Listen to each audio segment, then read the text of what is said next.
નમસ્કાર મિત્રો, બરોડા પેસેન્ટર શાળામાં આપનું સ્વાગત છે। હું છું નરેન્દ્ર ભુવા। આજે અમારી શાળામાં એક ખાસ 2, 3, 4 એડમિશન આવ્યા છે। તો હું જે દરમિયાન વસ્તી ગણતરી કરવા જતો એટલે લગભગ બધાનો સંપર્ક કર્યો અને કહેતો કે ભાઈ અમારી શાળામાં બાળકોને ભણવા મોકલો। આજે આપણી શાળામાં 4 એડમિશન, એમાં 2 તો જૂના એડમિશન છે, હજી અગાઉ આવતા નહીં, એના પકડવા સાથે આવ્યા છે। શું નામ છે ભાઈ આપનું? કરણસિંહભાઈ। આ કોણ છે? તમારો છોકરો છે? અને ઓલો છે આમથી ઈ તમારો છોકરો છે? કોઈ દી શાળાએ ગયો બેટા? શાળા આમ અહીંયા મધ્યપ્રદેશમાં શાળાએ જતા? મૂળ મધ્યપ્રદેશના વતની શાળાએ ગયો ક્યારે? નથી ગયો ને?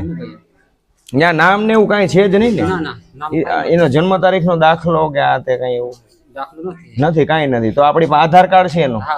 તમારું આધાર કાર્ડ હશે ને? ટૂંકમાં અમારે જે શાળામાં મોસ્ટ ઓફ એડમિશન અને બાળકો એવા ઘણીવાર એવા બાળકો આવડી મોટી મને વિચાર કરો એ શિક્ષણથી અત્યાર સુધી વંચિત રહ્યા, એ આપણા માટે અને તમામ લોકો માટે શરમજનક ઘટના કહેવાય કે આવડા બાળક છે, લગભગ આની ઉંમર મારા ખ્યાલ મુજબ 6ઠામાં ભણે, એટલે ટૂંકમાં 10-12 વર્ષ હોઈ શકે આજુબાજુ। હવે એવડા બાળકો વિચાર કરજો શિક્ષણથી વંચિત રહે, પણ કાંઈ વાંધો નહીં, જે અગાઉ જે થયું એ ભૂલી જવાનું। પણ અમે આશા રાખીએ છીએ કે અમારી બરવાળા સરકારી શાળામાં આવેલ બાળક, આ ગામમાં આવેલ કોઈ પણ બાળક શિક્ષણથી ક્યારેય વંચિત નહીં રહે। અને આ તમામ બાળકોને અમે શિક્ષણ આપીશું। અહીંથી શાળામાંથી જે દાતાઓના સહકારથી સ્કૂલ ડ્રેસ, યુનિફોર્મ, મતલબ સ્કૂલ ડ્રેસ, સ્કૂલ બેગ અને સ્ટેશનરીથી માંડી તમામ જરૂરિયાત બાળકોને આપશું।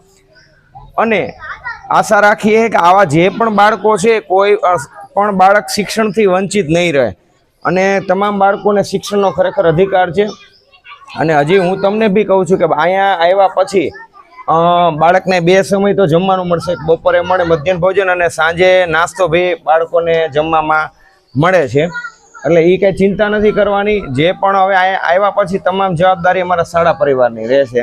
અને આવા કોઈ બી બાળક ક્યાંય ધ્યાનમાં આવે તો અમને જરૂર કહેજો, બરોબર? હવે આપણે તમામ બાળકોને શાળામાં જ એડમિશન અપાવવાનું છે, તમામનો અધિકાર છે શિક્ષણ મેળવવાનું, કોઈ બી વંચિત ના રહે એ અમારી જોવાની ખાસ ફરજ છે। અત્યાર સુધી બાળક ન ગયું, તમારી કંઈ કઈ પરિસ્થિતિ બની છે, તમે એક ગામથી બીજા ગામ જતા હો એટલે બની શકે કે અભ્યાસથી બાળક વંચિત રહ્યું હોય, પણ હવે અહીંયા મૂક્યા પછી તમારી એ ફરજ આવે કે રેગ્યુલર શાળાએ આવે, બરોબર છે?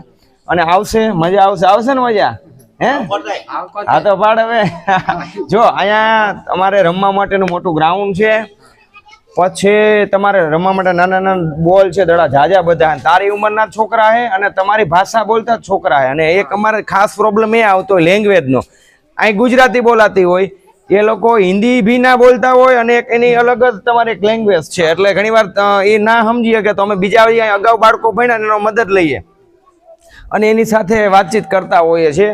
તો આ તો અગાઉ બે આવતા પણ ગેરહાજર થોડુંક અમારે ભાઈ લઈને આવ્યા છે, સારી વાત છે, એ બહુ ધ્યાન આપે છે એના બાળક માટે। તો 2 બાળકો છે ને આપણે શાળામાં એડમિશન અપાવશું અને એની કાંઈ પણ જવાબદારી હવે શાળા પરિવારની રહેશે। તમારે ફક્ત ડોક્યુમેન્ટ આપવાના છે અમને, બાકી એની તમામ જવાબદારી અમે શાળા પરિવાર સ્વીકારશું ને અમે આ બાળકને અહીંથી શિક્ષિત કરીશું, ક્યાંય એને પ્રોબ્લેમ નહીં આવે શાળાની અંદર, એની અમે જવાબદારી લઈએ છીએ, બરોબર? બસ તમારી ફરજ એટલી કે એને રોજ શાળાએ મોકલવાનો।